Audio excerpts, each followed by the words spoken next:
Stage पर बैठे हुए मुअत्तर और भाई कराम,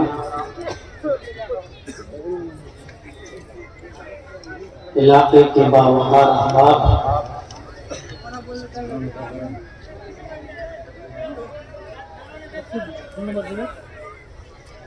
डिस्ट्रिक्ट किशनगंज और उसके अतराफ व अकनाफ से तशरीफ लाए हुए मुअज़्ज़ज़ सामईन हज़रात,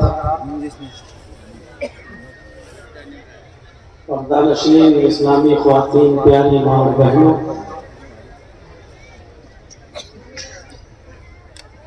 कौम व मिल्लत के लायकवर नौजवानों, मुस्तक़बिल के होनहार अज़ीज़,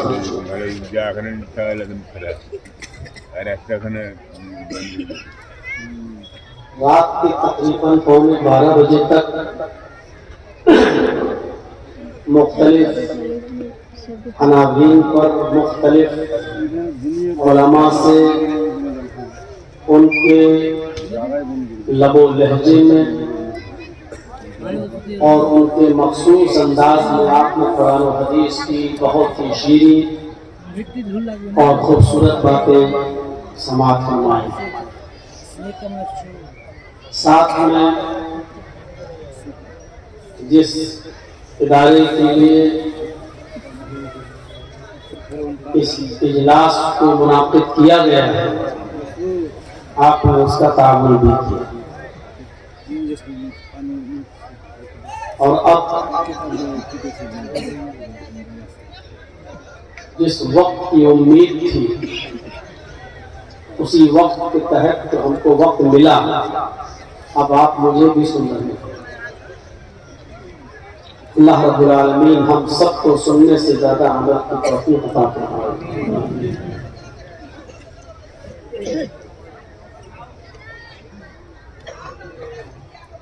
दुनिया में बहुत से पैगंबरों को अल्लाह तबारक व तआला ने मबऊस फरमाया। आदम अलैहिस्सलातु वस्सलाम से लेकर ईसा अलैहिस्सलातु वस्सलाम तक जितने भी नबी आए, ये पैगंबर अपनी कौम के अंदर, अपने समाज के अंदर किसी खास मजहब और किसी खास तबके के पैगंबर बनकर आए थे। कोई किसी कौम के लिए था, कोई किसी बस्ती के लिए था, लेकिन आखिर में मुहम्मदुर रसूलुल्लाह सल्लल्लाहु अलैहि वसल्लम को जो खातिमुन नबीयीन की हैसियत से भेजा गया, तो वो किसी खास कौम के लिए नहीं, किसी खास कबीले के लिए नहीं, किसी खास बिरादरी के लिए नहीं, बल्कि सारी कायनात के लिए नबी बनाकर भेजा। और नबी अकरम की जबान से इस बात का ऐलान करा दिया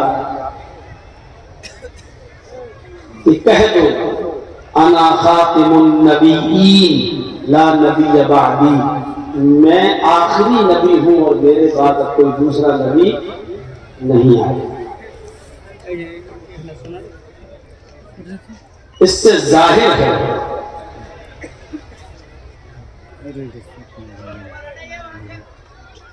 कि आखिरी नबी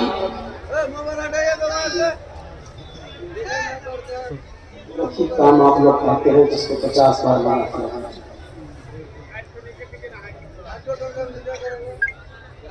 अपनी हरकत से बात आती नहीं, भीख मांग चुका हूँ, सब कुछ कर चुका हूँ, लेकिन ये मोबाइल चैनल वाले अपनी हरकत से बात नहीं। आप लोग लगाने क्यों देते हैं? कमेटी वाले को मना क्यों नहीं करते? बिल्कुल बंद करिए आप, किसी भी जलसे में लोगों को आने को हटाइए हटाइए हटाइए। ये नहीं मानेंगे अपनी हरकत से। आज 20 से 21 भी जगह आज हम ये बात करेंगे, हर जगह ये बात कहते हैं। मैं कितना लोगों को रोकूंगा? कमेटी वालों की जिम्मेदारी है कि लोगों पर सख्ती से पाबंदी लगाए। हर इश्तेहार में लिख दें कि किसी भी यूट्यूबर को आने नहीं दिया जाए। ये लोग नहीं मानेंगे, अपनी हरकत से बाज नहीं आएंगे।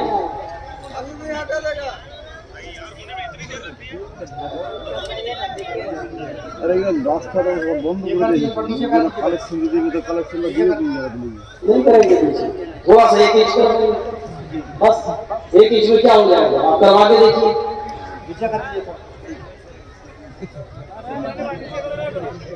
इतना सा नीचा करके बस उंगली बना के शहीदों बना के खा लेगा, किया तो है।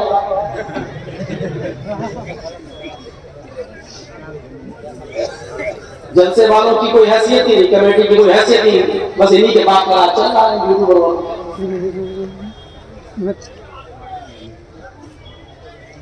एक जलसा में उठा के फेंक दिया था सबको, मना किया जा चुका, फिर भी नहीं मानते अपनी हरकत से।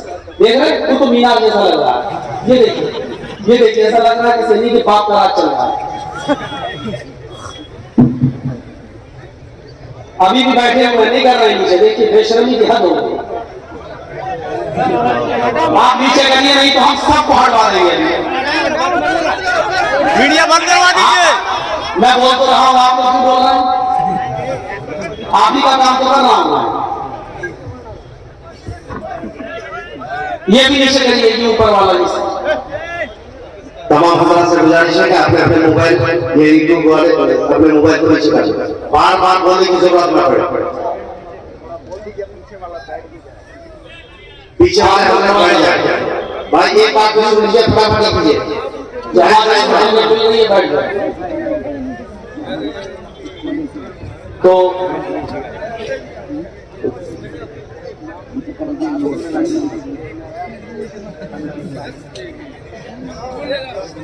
चलिए आप लोग भी काम चलाइए। क्या तो मैं आज ये कर रहा था कि इस बात से पता चलता है कि मोहम्मद रसूलुल्लाह सल्लल्लाहु अलैहि वसल्लम को अल्लाह ताला ने किसी खास कौम के लिए नहीं, खास कबीले के लिए नहीं, खास बरादरी के लिए नहीं, बल्कि सारी इंसानियत के लिए नबी बनाकर भेजा। आप सबके लिए।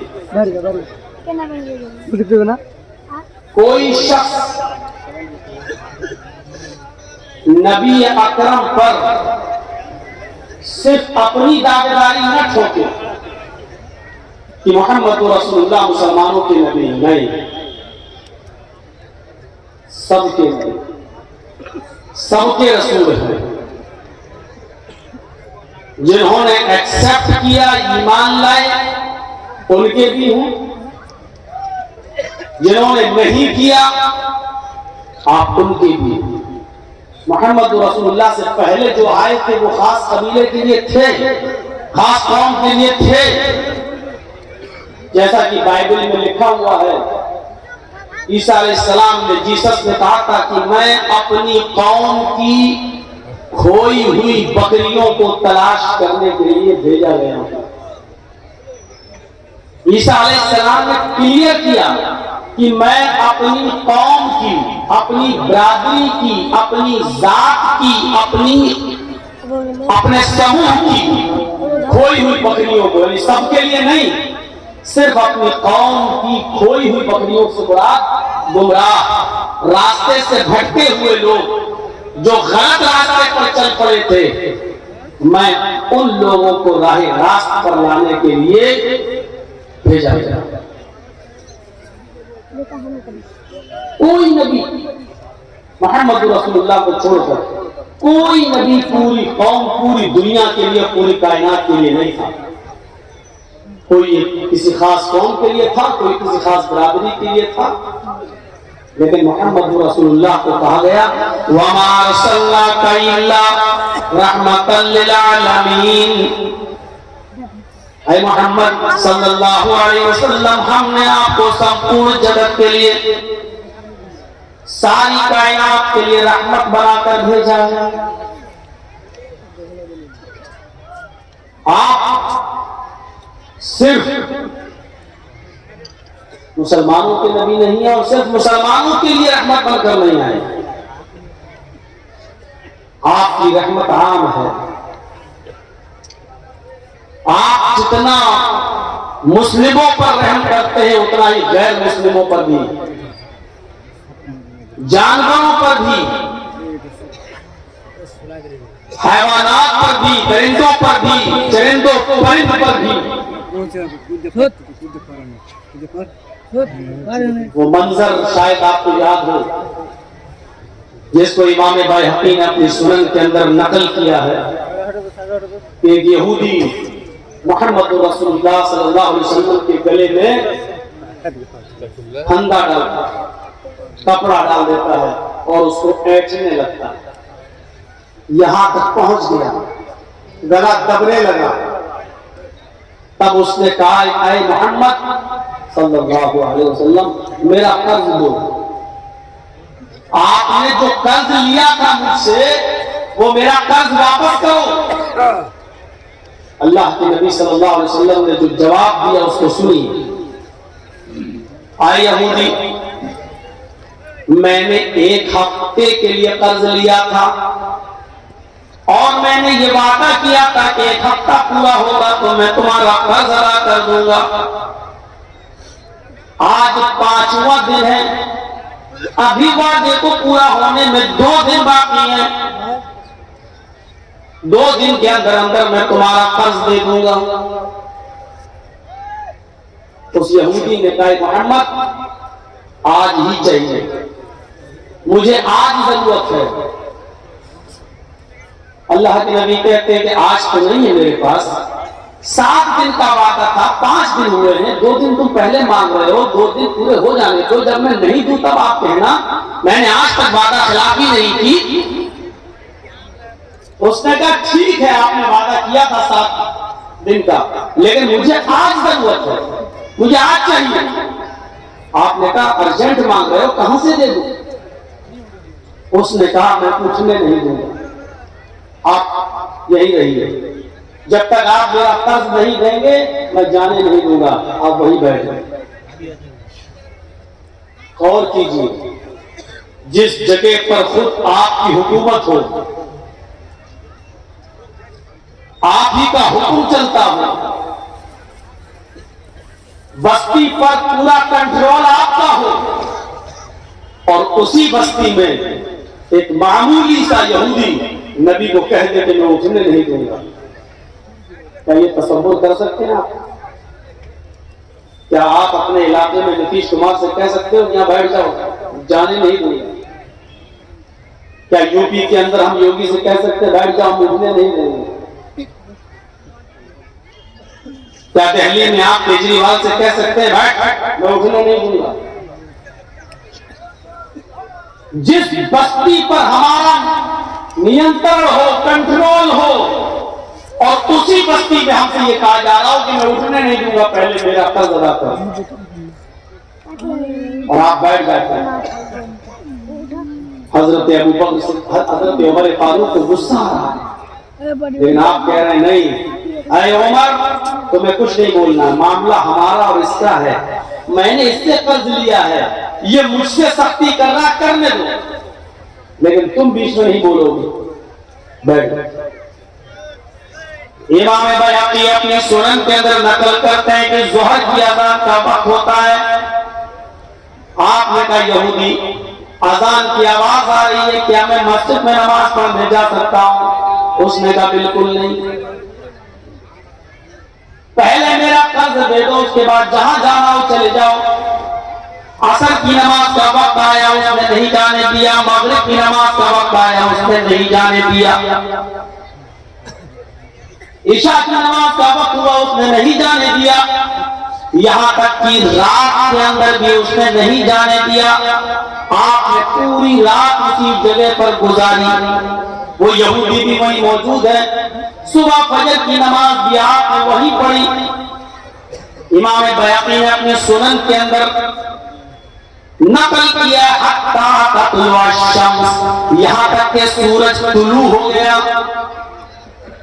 जब सूरज चमकने लगा तो वो यहूदी अल्लाह के नबी के पास खुद चल कर आता और बैठ जाता है और कहता हाथी यदका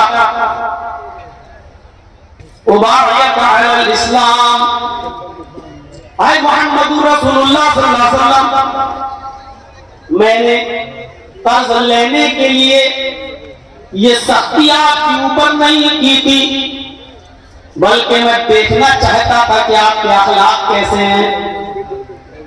मैंने कल ही अपनी किताब पढ़ी तौरात, कल ही मैंने अपनी किताब लिखी तौरात, उस किताब के अंदर, उस तौरात के अंदर मैंने आखिरी नबी का एक वस्फ देखा है, एक सिफत देखी है, एक विशेषता देखी है, खुसूसियत देखी है कि अंतिम ऋषि आखिरी पैगंबर वो होगा जिसको गुस्सा दिलाया जाएगा तो वो गुस्से में नहीं आएगा, उसकी पेशानी पे शिकन नहीं पड़ेगी, उसके ऊपर सख्ती की जाएगी तो वो गुस्से में नहीं आएगा।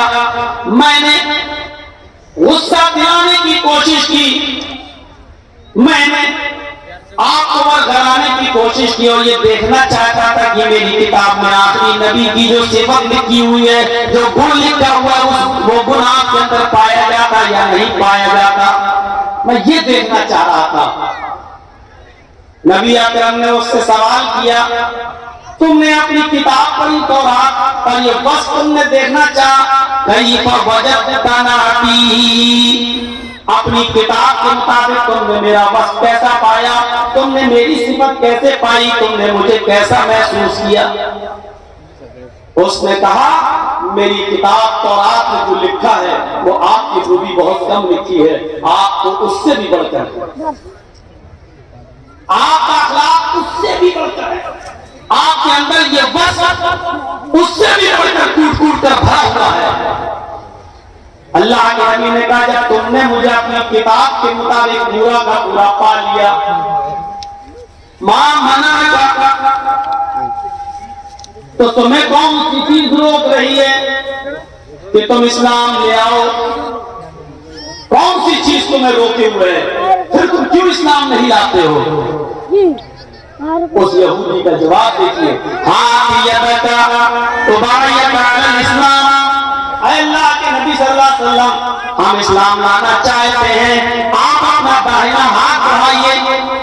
अल्लाह के नबी ने अपना दाहिना हाथ बढ़ाया, उस यहूदी ने अपना हाथ बढ़ाया और उसी वक्त उसने कलमा पढ़ा, अशहदु अल्ला इलाहा इल्लल्लाह व अशहदु अन्ना मुहम्मदन अब्दुहु व रसूलुहु। मैं इस बात का इकरार करता हूं कि अल्लाह के अलावा कोई माबूद नहीं, और इस बात की गवाही देता हूं कि मोहम्मद सल्लल्लाहु अलैहि वसल्लम अल्लाह के बंदे और उसके रसूल हैं। ये कलमा पढ़कर वो इस्लाम में।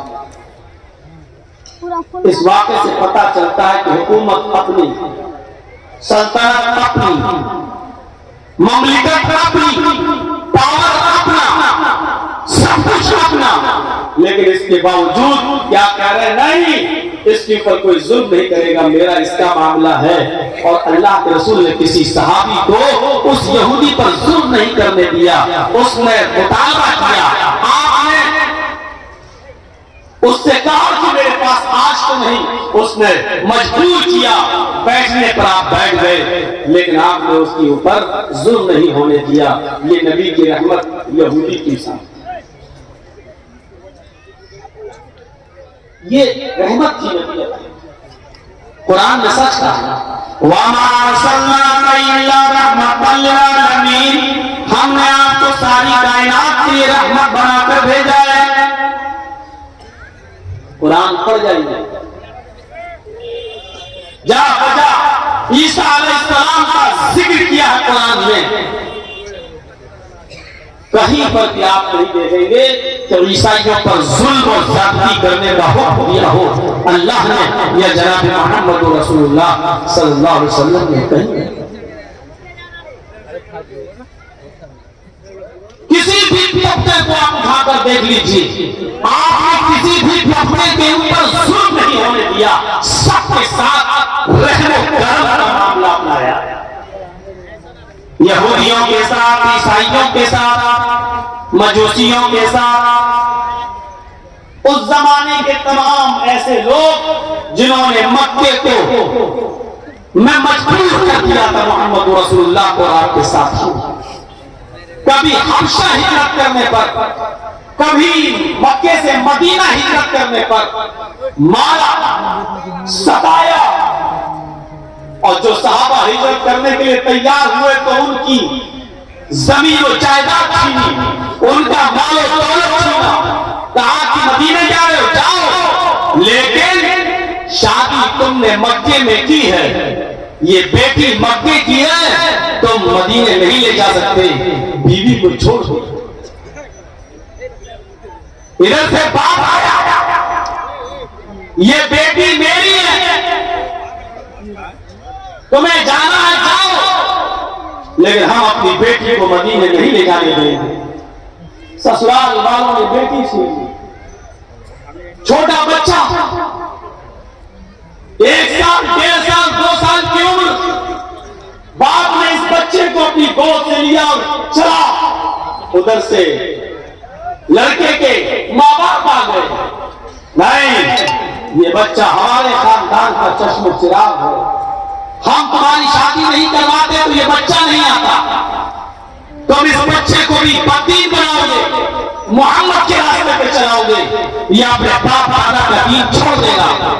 तुम्हें जाना है तो जाओ, लेकिन बच्चे को हमारे हवाले करो। बीवी को ससुराल वालों ने ले लिया, बच्चे को अपने घर वालों ने छीन लिया, लेकिन हिजरतों के सताए हुए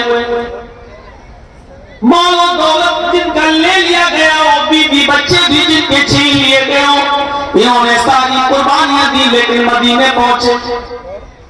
मक्के वालों ने जुल्म की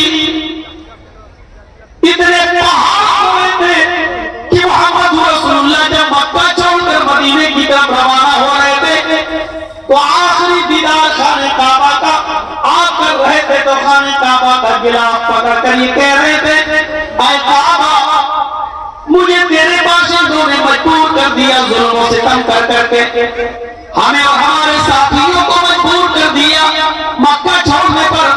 ऐ काबा अगर मुझे शहर के बाशिंदों ने मजबूर न किया होता तो मैं तुझे छोड़ के कभी न जाता।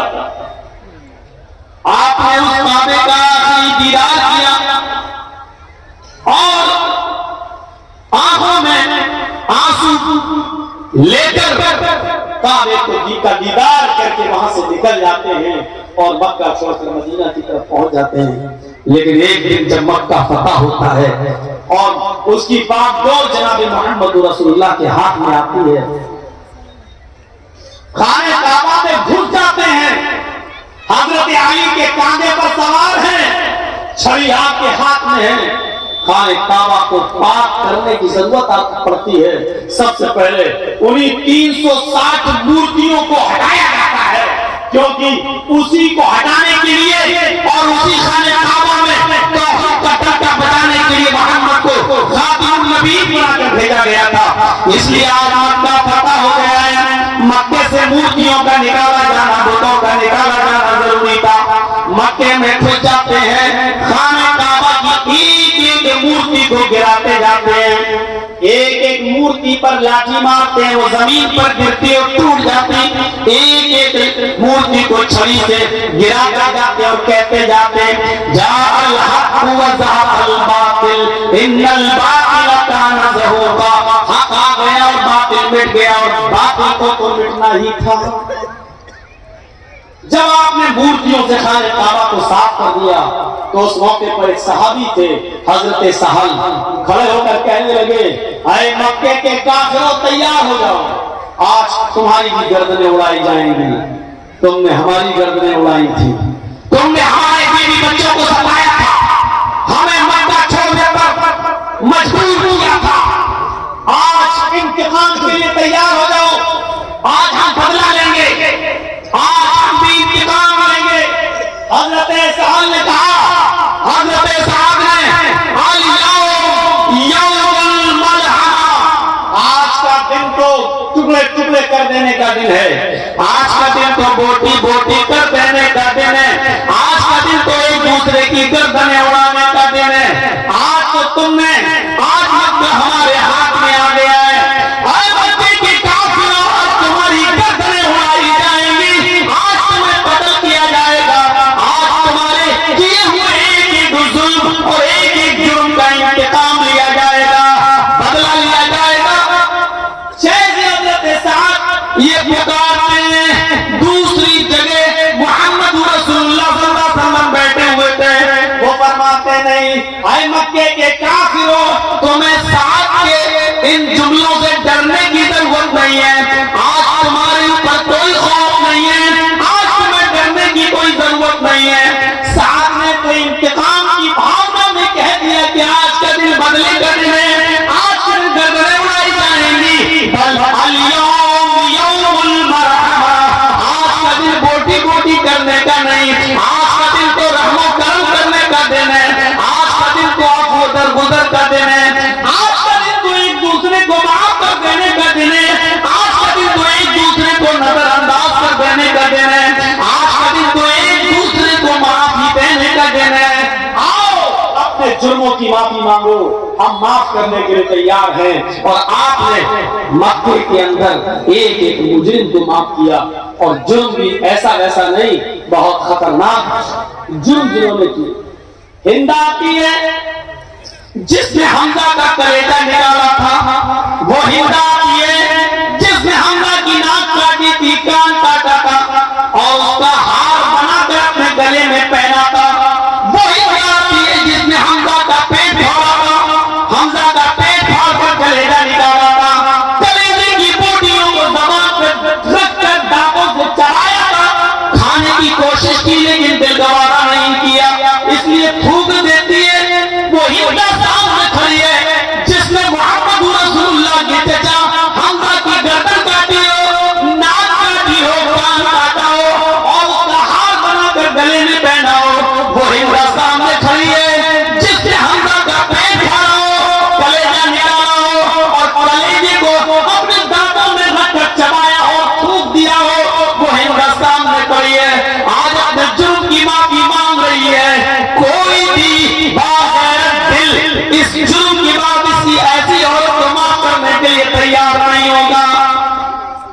देख लीजिए, वो एक लड़की जिसका रेप हुआ था और उसके बाद मार डाला गया निर्भया को, और आप देख लीजिएगा उसके चारों कातिलों को जो फांसी दी गई थी अभी चंद महीने पहले या 1-2 साल पहले, जो फांसी के पत्ते पर लटकाया गया, आखिरी वक्त तक भी निर्भया की मां ने और निर्भया के बाप ने उन मुजरिमों को माफ नहीं किया।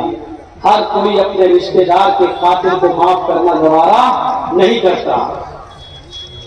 खुद आपका बेटा जिसने आपके आंखों के सामने मार डाला हो, क्या आप कलेजा उसको माफ कर देगा? आपका दिल कभी गवारा नहीं होगा। आप तो चाहेंगे कि इसको तपा के मारा जाए। नबी अकरम के सामने हिंदा खड़ी है, हुकूमत नबी की, सल्तनत नबी की, जिम्मेदार नबी, पूरे मक्के की बागडोर नबी के हाथ में, और हिंदा कह रही है कि हाँ मैंने भी जुर्म किया है, अरे अल्लाह के रसूल हमें माफ कर दीजिए। और आप अपने कलेजे पर पत्थर रखकर, अपने दिल पर पत्थर रखकर कहते हैं हिंदा जा मैंने तुझे माफ कर दिया, लेकिन एक रिक्वेस्ट है, एक अपील है, एक गुजारिश है, मेरे सामने मत आना, कभी भी मेरे आंखों के सामने मत आना। हिंदा जब तू मेरी आंखों के सामने आती है तो मुझे अपने चचा की लाश याद, अपने चचा का चेहरा याद आ जाता है, उसके चेहरे पर कटी हुई नाक और कटा हुआ कान याद आ जाता है, उसका फटा हुआ पेट मुझे याद आ जाता है, उसके पेट से निकला हुआ कलेजा मोहब्बत की नजरों के सामने आ जाता है। हिंदा मैंने माफ तो किया, लेकिन मेरे सामने मत आना, इसलिए कि तू जब आती है तो मुझे मेरे चचा की याद आ जाती है। रहमतुल आलमीन की रहमत देखो एक दुश्मन के साथ, वो अलग बात है कि हिंदा बाद में इस्लाम ले आई है, लेकिन आपने उस वक्त उसको माफ किया। कहां मिलेगी ऐसी रहमत? सच कहा कुरान ने, आदम से लेकर ईसा तक जितने भी नबी आए, हर नबी एक कौम एक कबीले के लिए, लेकिन जो भी आया उसने आखिरी नबी के बारे में जरूर बता दिया कि एक नबी आएंगे, सारी कायनात के होंगे। और जब अल्लाह ने सारे नबियों से अहद लिया, जब अल्लाह ने सारे नबियों से वादा लिया, जिनको भी इस दुनिया में भेजा, एक अहद लिया, एक वादा लिया, लमा तैतुकुम मिन किताबिन व हिकमा, आए नबियों, हाय पैगंबरों, हमने तुम्हें जो किताब व हिकमत में से जो चीजें तुम्हें दी हैं, इसको लेकर तुम दुनिया में जा रहे हो, लेकिन अगर तुम्हारी जिंदगी में मेरा आखिरी नबी आ जाए, तुम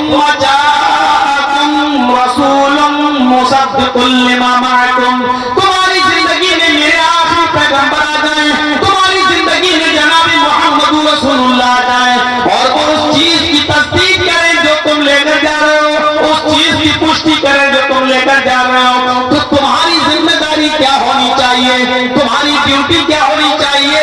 लतुमिनुन बिही व लतंसुरुन्नहु।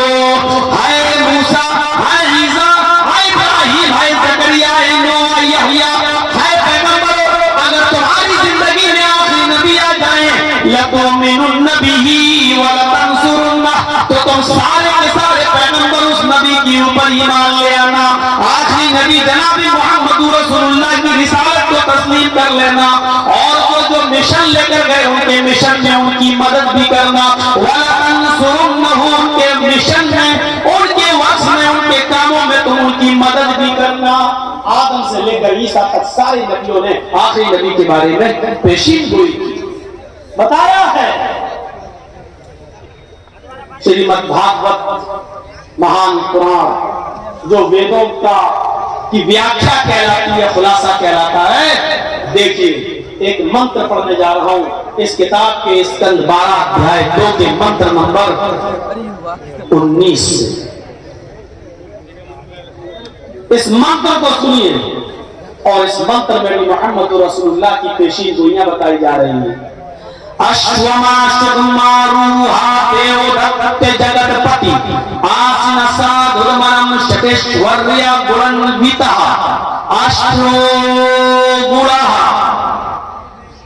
अल्पभाषी बहुभाषी ज्ञानी श्रुतु ज्ञानी प्राकर्मी कृतज्ञ दानी कृपालु। अब क्या हुआ? ऐसे चिल्लाते हैं जैसे किसी और को बच्चा पैदा होता है तो हम चिल्लाते हैं।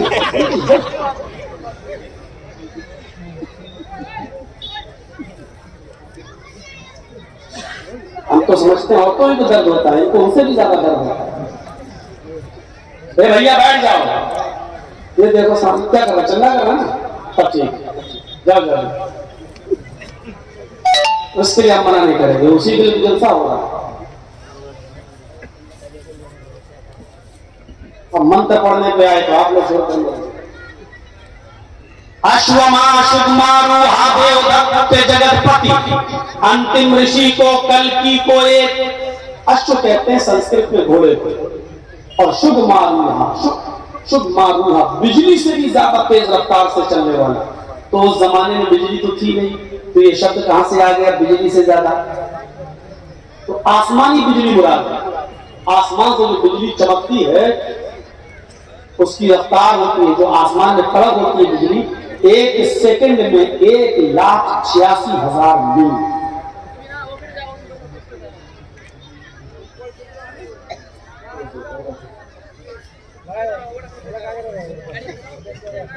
तकलीफ भी सुन रहा होता है। तो ऐसा घोड़ा दिया जाएगा अंतिम ऋषि को, आखिरी नबी को ऐसा घोड़ा मिलेगा शुगमारूहा, जो बिजली से भी ज्यादा तेज रफ्तार से चलेगा, बिजली से भी ज्यादा तेज रफ्तार से। और वो घोड़ा कौन देगा? देव अल्लाह ईश्वर भगवान दत्त देगा। वो घोड़ा अल्लाह की तरफ से, ईश्वर की तरफ से उसको दिया जाएगा, गॉड गिफ्ट, अल्लाह की तरफ से उसको मिलेगा। और किसको मिलेगा उसका नाम आगे आ रहा, जगतपति। अश्वमा एक घोड़ा दिया जाएगा, शुगमारूहा जो बिजली से भी ज्यादा तेज स्पीड से चलेगा, देवदत्त ईश्वर की ओर से मिलेगा। जगतपति उसको दिया जाएगा जो पूरे विश्व का, पूरी दुनिया का पति होगा, पूरी दुनिया का रक्षक होगा, पूरी दुनिया का हिफाजत करने वाला, पूरे विश्व का रक्षक। पति के माना रक्षक, पति के माना दूल्हा नहीं होता। पति इसीलिए कहा जाता है किसी औरत के दूल्हा को, क्योंकि वो अपनी पत्नी की इज्जत और उसकी आबरू की रक्षा करता है। उसको क्या कहा जाता है? पति। ये इसका पति है। पति का मतलब रक्षक है। यानी एक मर्द ने किसी औरत से निकाह करके उसको अपनी रक्षा में ले लिया है, अब उसको हजारों गंदी नजरों से बचा लिया है, उसका वो रक्षक हो गया है, उसका वो मुहाफिज हो गया है। तो पति का माना क्या होता है? मुहाफिज। पति के माना दूल्हा नहीं होता। अगर पति के माना दूल्हा दिया जाने लगे तो बहुत गड़बड़ी पैदा हो जाएगी। सेनापति, तर्जुमा करो, क्या करोगे? पूरी सेना का दूल्हा। सेना का कोई दूल्हा होता? सेनापति का मतलब पूरी सेना का रक्षक। राष्ट्रपति, क्या तर्जुमा करोगे? पूरे राष्ट्र का, पूरे देश का रक्षक। अगर पति का माना दूल्हा करोगे तो क्या मतलब? पूरे देश का दूल्हा। भारत में जितनी औरतें सबका दूल्हा है। पति का माना या दूल्हा नहीं होगा। जिसके पास लाखों रुपए होते हैं उसको कहते हैं लखपति, जिसके पास 1-2 करोड़ रुपया होता है उसको क्या कहते हैं? करोड़पति। तो लखपति और करोड़पति का मतलब ये नहीं होता लाखों औरतों का दूल्हा, करोड़ों औरतों का दूल्हा, बल्कि इनका मुहाफिज, इनका रक्षक, इनका मालिक। मोहम्मद रसूलुल्लाह के लिए शब्द क्या इस्तेमाल हुआ? जगत पति, पूरे जगत मानी दुनिया, और पति मानी जगत मानी वर्ल्ड, जगत मानी विश्व, और पति मानी रक्षा। पूरे दुनिया का, पूरे विश्व का रक्षा। अरबी में इसका तर्जुमा करेंगे तो आप क्या करेंगे? जगतपति का रहमतुल लिल आलमीन, पूरी कायनात के लिए रहमत बनकर। रक्षा बगैर रहम के नहीं होती, रक्षा बगैर रहम के नहीं हो सकती है। जिस लीडर या जिस नेता के दिल से रहम निकाल लिया जाए वो देश को बर्बाद कर देता है। मिसाल नहीं दूंगा, नाम नहीं दूंगा, हमसे ज्यादा समझदार है, बंगाल होता तो नाम ले लेता, नहीं है। मेरे भाइयों सुनिए, बोलना मुझे, कौन बोल रहा है? तुम्हारे मशवरे से बोलूंगा। राजीव गांधी होते तुम्हारा हुक्म चलेगा मेरे, खामोशी से सुनिए ना। ये लोग चाहते हैं मेरा चैनल चले, इसी को काट काट के दिखा देंगे। तो जिस देश के लीडर से, जिस नेता से रहम निकाल लिया जाए वो कभी देश की रक्षा नहीं कर सकता। हज्जाज अपने यूसुफ से रहम निकाल लिया गया, बर्बाद कर दिया। हिटलर से रहम निकाल दिया गया, यहूदियों को कत्ल कर दिया। लेकिन हिटलर ने सारे यहूदियों को मारा, कुछ यहूदियों को छोड़ दिया था। यहूदियों को छोड़ दिया था, कुछ यहूदियों को छोड़ा था। लेकिन उसने एक बहुत बड़ा ऐतिहासिक और हिस्ट्रिकल वर्ड इस्तेमाल किया था।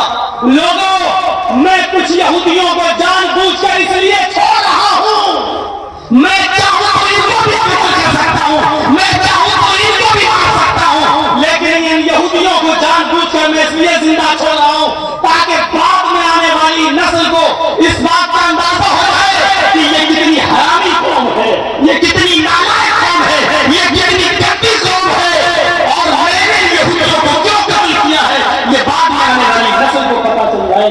आज यकीन मानिए, हिटलर ने उन यहूदियों को छोड़कर एहसास जरूर दिलाया है कि वाकई यहूदी दुनिया की सबसे बड़ी कमजोर और सबसे बड़ी नालायक और सबसे बड़ी हरामी कौम अगर कोई है तो वो ये यहूदी। और नहीं यकीन आता है तो इजराइल को देख लो, जो अमेरिका की गोद में उसका नाजायज बच्चा पल रहा है। इजराइल कौन है? अमेरिका की नाजायज औलाद, और ये उसकी नाजायज औलाद पल रही है। सारे अरब मुल्क आज ना इत्तेफाकी का शिकार है, इसलिए इजराइल अपनी मनमानी चला रहा है। अल्लाह रब्बुल आलमीन हमें मुत्तहिद होने की तौफीक अता फरमाए, हमें इत्तेफाक और इत्तेहाद हमारे दिलों में पैदा हो। मेरे भाइयों, इस चीज को याद रखिए, जगत का पूरे दुनिया का मुहाफिज रहमत मिला। एक घोड़ा दिया जाएगा जो बिजली से भी ज्यादा तेज रफ्तार से चलेगा। दो चीजें याद रखना, एक घोड़ा दिया जाएगा जो बिजली से भी ज्यादा तेज रफ्तार से चलेगा।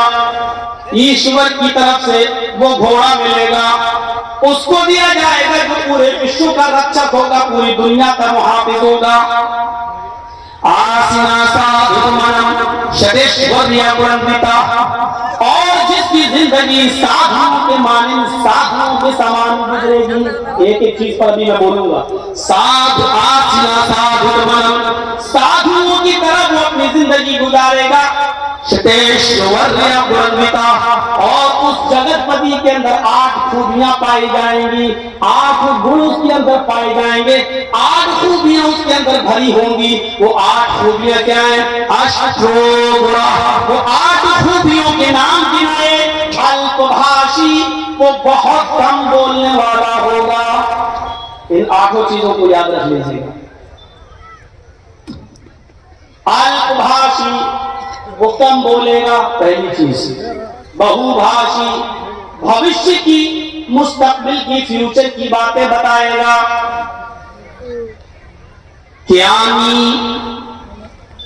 पढ़ा लिखा, ज्ञान बहुत ज्यादा इल्म वाला होगा। अभी इसकी तशरीह करूंगा। श्रोतु ज्ञानी, चौथी खूबी, ये इल्म उसको सुनकर मिलेगा, यानी उसने किसी उस्ताद से पढ़ा नहीं होगा। शुरू तो ज्ञानी ये इल्म उसने सुनकर हासिल किया होगा। शुरू तो ज्ञानी सुनकर 4 चीजें होगी। पहली चीज अल्पभाषी कम बोलेगा। 4 याद रखना। हम किसी को भी खड़ा करके पूछ सकते हैं और जिसकी गर्दन नीचे होगी उसी को सबसे पहले खड़ा करेंगे।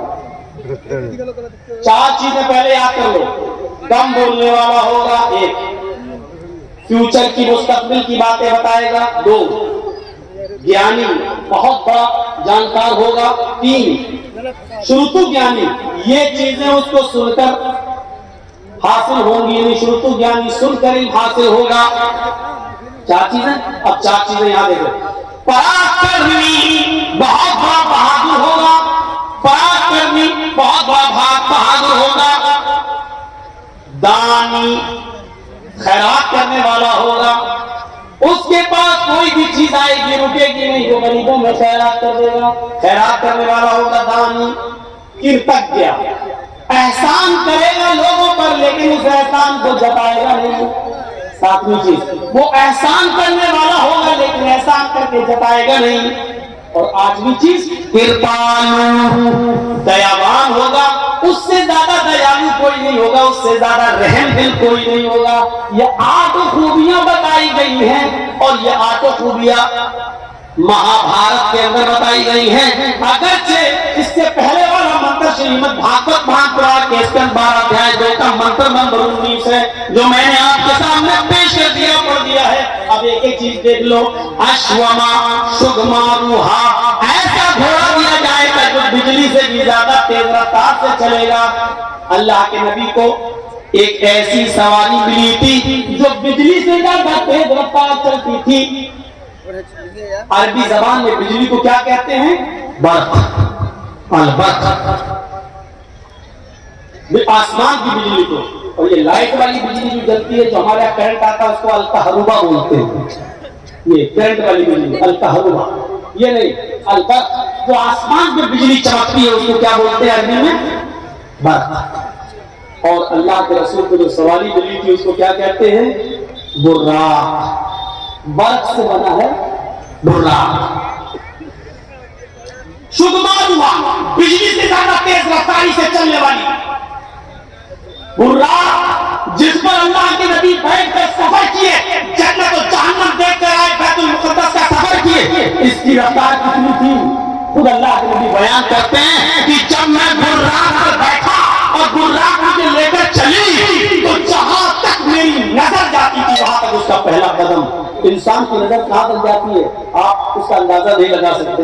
ये लीजिए, मैंने आसमान पर नजर उठाई और 9 करोड़ 30 लाख मील की ऊंचाई पर हमने सूरज को देख लिया। हमने नजर उठाई 2,40,000 मील की दूरी पर हमने चांद को देख लिया। मेरे भाइयों, हमारी नजर जहां तक जा रही है उसका पहला कदम वहां तक होता था। अब आप अंदाजा लगा सकते हैं उसकी रफ्तार कितनी तेज होगी। तो अश्वमा सुगमारूहा